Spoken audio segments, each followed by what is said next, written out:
Thank you for joining us for another Mentors Moment where we like to talk to those effectively helping tomorrow's youth today. My name is Tish, and this month we are speaking with Hope Simpson, and it is a counselor's guide to communication. So everybody, this is Hope. She is author of Capsule of Hope Inspiration, and she is a registered mental health therapist intern, counseling children as well as adults. She's got so much experience and we are diving into it. So I cannot wait for you guys to hear. She's a wealth of knowledge, guys. You're going to love her. All right, Miss Hope. Thank you. Hi there, Miss Tisha. How are you? So excited to be here. Oh, man, not as excited as I am, man. I'm telling you, like, look out, world. Here we come. Yes. yes. So we have some hard-hitting topics, and I'm excited. So the reason I really wanted to have you on board is I personally know you. You've mentored me, but you've also mentored so many others. And you're just, like I said, you're a wealth of knowledge. And I know especially now, and maybe always, but I could say especially now, families are fighting internally with one another. And I think a lot of it comes down to communication. All right. So I know you're arranging so much, but specifically with the kids. All right. Number one, why did you choose to work with kids? Well, when I see children, I think of our future. Mm-hmm. And not only are they our future, they are our now. Yes. They are our now. They are these beings, little beings in these bodies that grow up to be adults. So they should be given attention just like we give adults attention. They're not to be pushed aside because they are our future. And what we do with them now determines our future. Mm-hmm. And I chose to work with children because I want to be a part of affecting our future. And that is one guaranteed way where we can affect our future by getting involved in the lives of children. And they have so much to say. Yes, they do. Oftentimes, they're not given a voice. They're not given an opportunity to express themselves. And before we know it, these little beings, like I mentioned initially, are in adult bodies. And then they don't have a framework, they don't have the proper worldview, they don't have frame of references, and they're kind of out here scurrying alone without any direction. And that, in my strong opinion, should never happen. Yeah. Mentors, they're coaches, they're teachers, they're pastors, they're counselors, and most of all, they're parents. Mm-hmm. And God has entrusted these little ones to us. Mm-hmm. To direct them and protect them. Yes. Amongst other things. Yeah. Yeah, I could not agree with you more, man. Why is communication so important? Wow. I love communication, Miss Tisha. Communication is my strong point. I believe that people should communicate. They should express themselves. When you don't, you leave room for blind spots. You leave room for assumptions. You leave room for people to disregard you and your thoughts, your opinions. And by communicating with people, you validate them. Yeah. And I need validation. You empower them. You tell them that they matter. And by having a discussion, as you know, it eliminates a lot of confusion and minutia. I know you've heard of Maslow's hierarchy of needs. In that, it talks about love and acceptance. In communication, you're being accepted. You're being a part of. Whatever the problem is, whatever the situation is, it's more of a collaborative effort instead of a dictation. And often dictate to children. Yeah. So include them. And children take signals from our behavior. And that kind of guides, oftentimes it guides what they do, because they picked up a signal from us. And it shouldn't be a signal, so to speak. It should be clear communication. Wow. So they can have, and out of communication comes understanding. Mm-hmm. And many people find it hard to communicate because they don't know if they'll be understood. They don't know if their thoughts, their opinions are valued. Mm-hmm. And on an adult level, I know we're talking about children, but on an adult level, we have to learn to disagree, to agree to disagree, because we can always learn in any conversation. There's an opportunity to learn. And our children are learning all the time, whether we're talking or not talking. Yeah. So we want to be clear on the message by communicating with them. It's a powerful tool. It's a powerful tool. Oftentimes you hear people say, well, you didn't tell me. I didn't know. You hear that from children all the time. Well, I didn't know. Yeah. And whose fault is that? Yeah.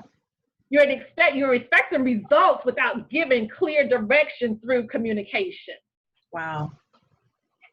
You're right. You're 1,000% right. You're 1,000% right. What is your advice on communicating with children when becoming a blended family? So we're talking like stepmom or stepdad, where there's somebody else coming into the picture that wasn't originally a part of the unit.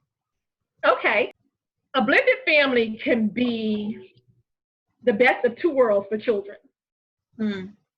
And I remember when I was in graduate school and we had this group conversation about blended families, because there were many people going through divorces, or this was a topic in the class, divorce, remarrying, or coming into a marriage with existing children.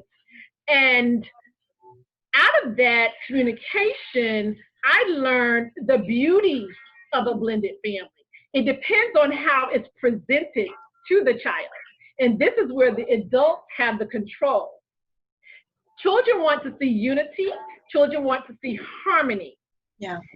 And the more the merrier in a family, the more the merrier in a village.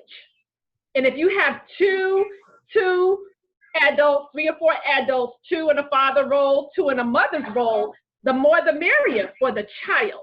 The adult would have to have that child's best interest at heart, and that you determine that through the communication of the adult. Mm. Okay. Okay. So a blended family is not a bad thing. It happens. It's the world that we live in. So, but the presentation is the key to the child, and they're taking their cues from the adult. So you think that before that happens, like as far as presenting it, would it be everybody at the same time? Like, hey, we're just adding on, this doesn't change, this is just an addition to, not a subtraction from? Like what, how would you what's the best way to present, to make well, it? The presentation is, I would say, let the adults get together first. Mm-hmm. So you can be on the same page. They can see the cohesiveness of the adults. And then bring the children in and bring them in. The children want to feel as if they matter. Yes. They want to feel as if they're part of this process, this new change. They want to be comforted. They want to know that everything is going to be okay. Yes, the dynamics have changed, but still, you will be okay in this dynamic. Again, going back to communication, we need to communicate to them that their mother, their father is still there, whatever, it's different scenarios, but it's still there, and we're all working together in this so we can do the best by you and what's right by you. Mm-hmm. Okay. I think that will help out a lot of people going through that. Let's see.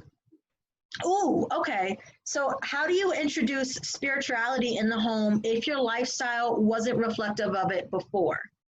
Yes, that you have to tread carefully on. because you don't want to overwhelm, overwhelm the situation with a belief system, a thought process. You want it to be receptive. You want it to be receptive by the family. You don't want to cause the person to resent spirituality because you're overwhelming them with it. You want to present it to your family step by step. Okay. And, build upon it, because it will become the root of your family. And you want it to be respected in a way of life in your family. You're establishing something new. And I advise that you speak to a pastor, a spiritual leader, and get some advice from them. It's always good to have the counsel of other people that are experts in the subject matter. Read some literature about it, but don't go at it on your own, because you can cause some family members to resent it, to resent your very efforts, and you're presenting something that could that could build your family, that could expand your family, and just bring new heights to the family. It's a good thing, and you want it to be presented as such. And sometimes we can be zealous, and you just want to shove it down a person's throat, and they resent it. So you want to tread carefully, pace yourself, get advice from spiritual leaders, get some literature, and go for it from then. From there.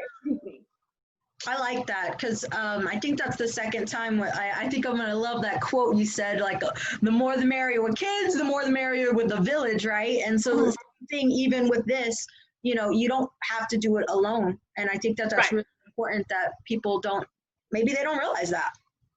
Exactly. You don't have to do it. You shouldn't do it alone. You shouldn't do it alone, because the more one of my foundational scriptures is, in the multitude of counseling, there's safety. Sounds so pertinent right now. What is the best way to talk to your kids about racism? Yes, it is pertinent. It's a very sensitive topic, very sensitive subject matter. What I will say is, the most ineffective thing that you can do is not talk to your children. Yeah, because they're going to see it. Yes, you don't want to leave it to media outlets and social media to educate your children. This is a job for parents, mentors, coaches to do. It can be a touchy subject. Do your homework, do your due diligence, search literature. I will tell you to talk about the civil rights movement. That's a good place to start. My parents that was their era, the civil rights movement, and they talked to me about it, and I enjoyed the conversation. They were so candid in talking to me about it, till I developed a healthy and respectful position towards humans and all their sacrifices they have made for my future. It shaped my future. It shaped my aspirations. It led me to a lifelong vocation in the helping profession. Those civil rights talks from my parents. So this is an opportunity to develop the framework of your children. This is an opportunity to be a part of history. Yeah. So overall, I would recommend definitely have the conversation. Don't let your children understand, and don't leave it to others to educate your children. I love that, because I think that some parents out there would rather shield and protect, they want to keep away the innocence, not knowing that they're going to find it. So it's best if they are brought to you from you versus, the world, And you want your children to have a healthy perspective. Yeah. and that's what my parents gave me. They gave me a healthy perspective. Mm-hmm. And so again, they were shaping my world. Yeah. And my adult life, my career, my aspirations, my goals. So this is an opportunity for parents to shine. They can shine through their children. Yeah. You approach a conversation when kids refuse to talk to you or tell you what's even going on. Well, you have to study your children. You have to know your children.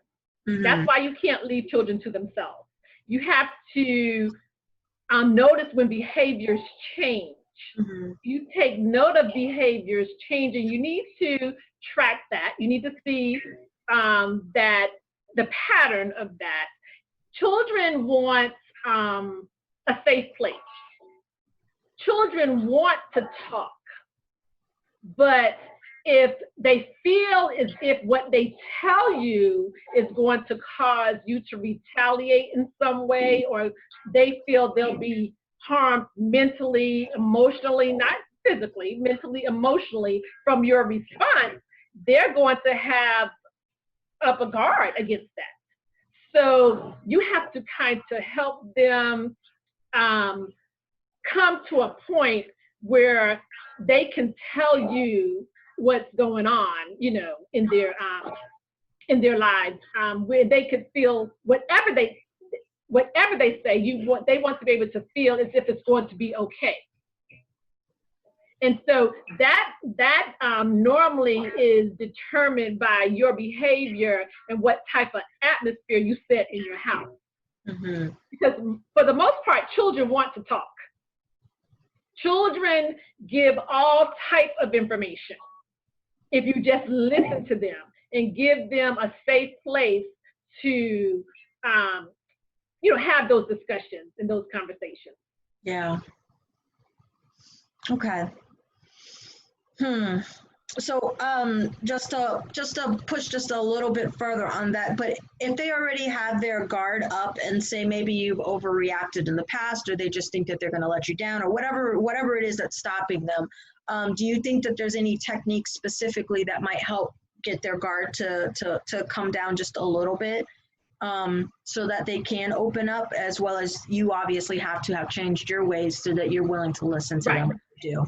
Right. You have to, again, create an atmosphere through conversation and letting them know that it's going to be okay. And you have to acknowledge the way you handled things in the past was not the best way. And you would have to let them know that, apologize for that. Okay, mommy, daddy, I'm sorry for the way I handled that situation. I should have handled it different. And I really want us to talk about this. I want you to know that I love you, that you can trust me. I would not do anything to harm you or make you feel bad, or telling me whatever it is that you're experiencing, or whatever it is that you're afraid of telling me about. Yeah. So that's the way I would approach it.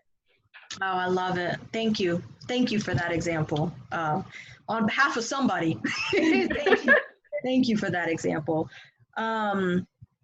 Okay.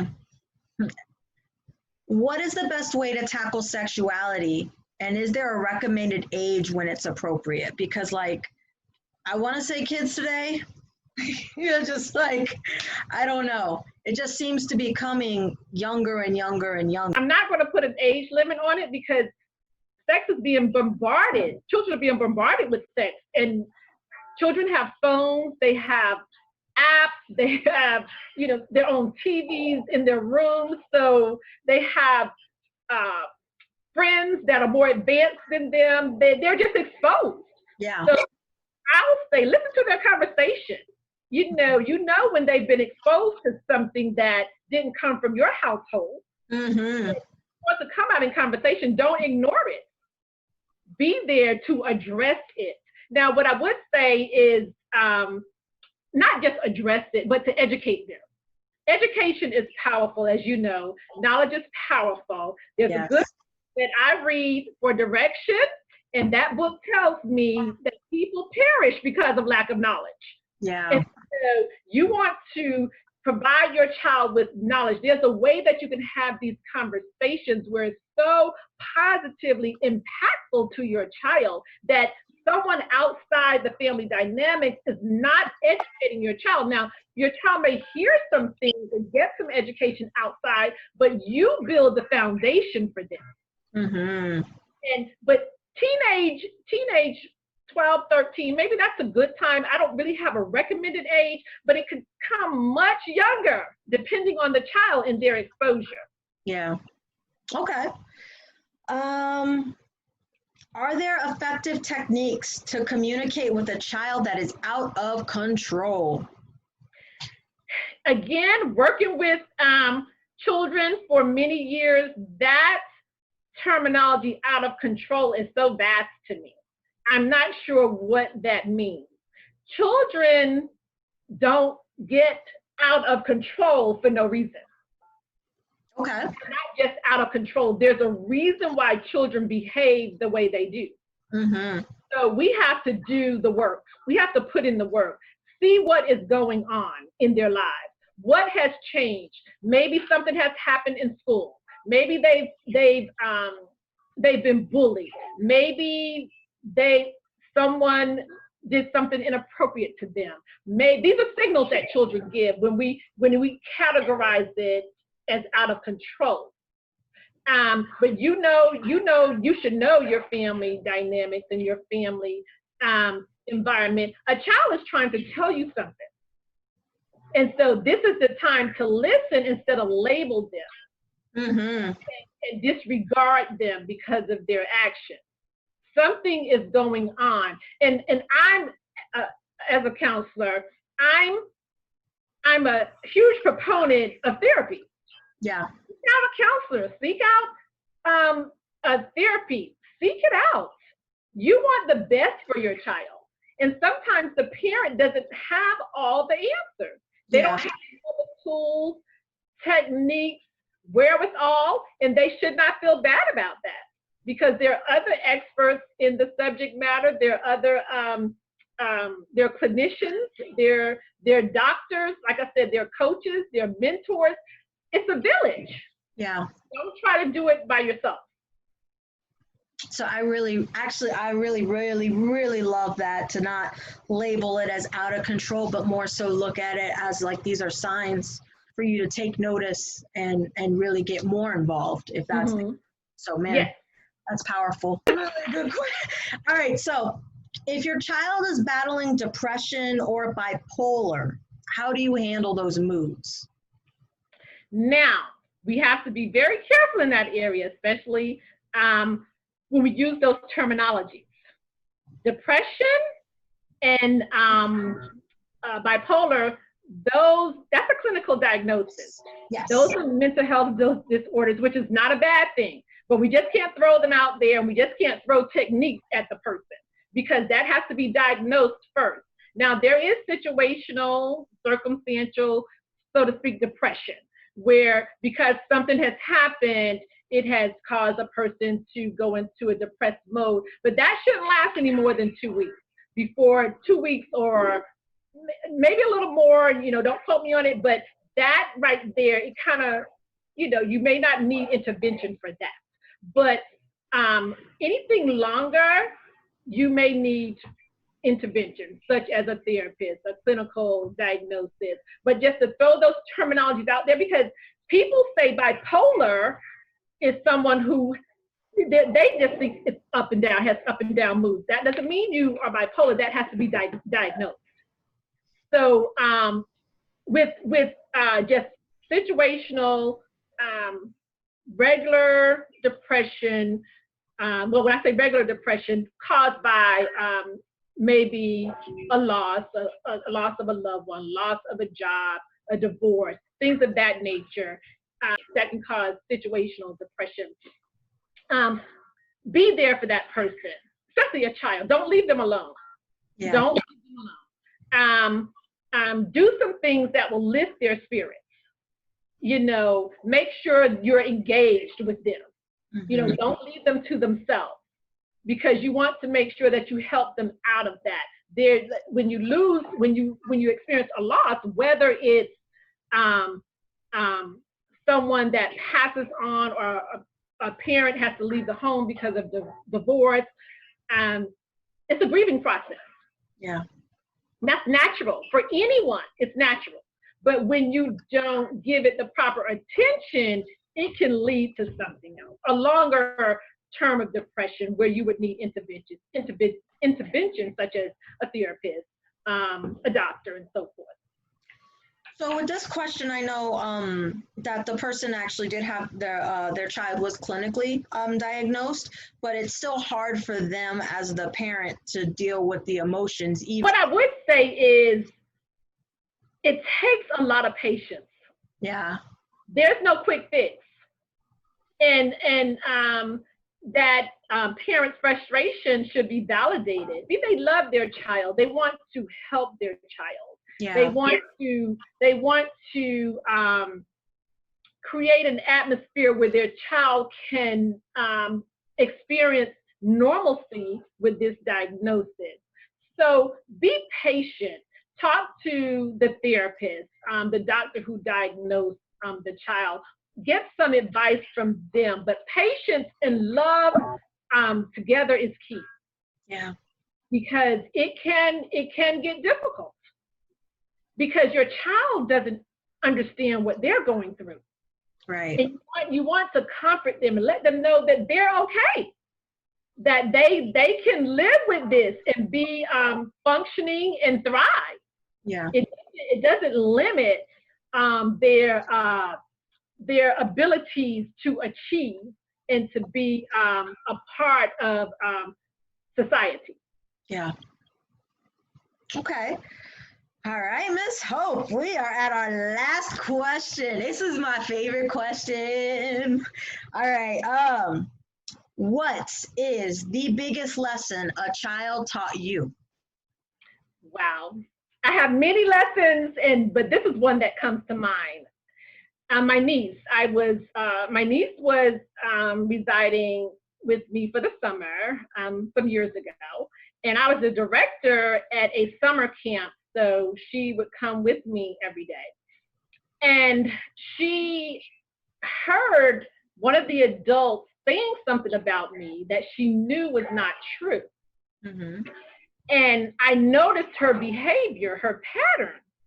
I knew something had happened. That's why I said you have to know your child. Mm-hmm. And I asked her, was something going on? And she's a talker, so she wasn't saying much.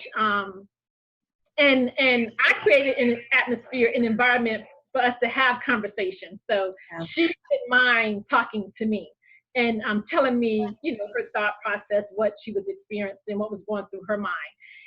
And she was not doing that, but she had this look on her face. It was immediate. It wasn't long-term immediate. It was an immediate thing. So I said, what's going on? And she says, someone said such and such and such about you. And of course, we both knew it wasn't true, but it hurt her. Yeah. And I just began to drill her and just drill her with questions, just drill her, because I went on the defensive mode and went into the defensive mode. And I just began to drill her and drill her. believe she was 12 or 13. And I'll never forget her saying to me, Aunt Hope, do you want me to tell you anything else in the future? And I got it. Yeah. Because I was pushing her away. Yeah. And she was giving me the information. All I need to do was let her talk, provide a safe place. And don't try to prove anything. Don't try to justify anything. Gather all the information and then address it appropriately. Yeah. But wow. she almost shut down on me, but she gave me that cue. She said, Aunt Hope, do you want me to tell you anything else in the future? And as an adult, I understood what that meant. Yeah. And so I course corrected really quick.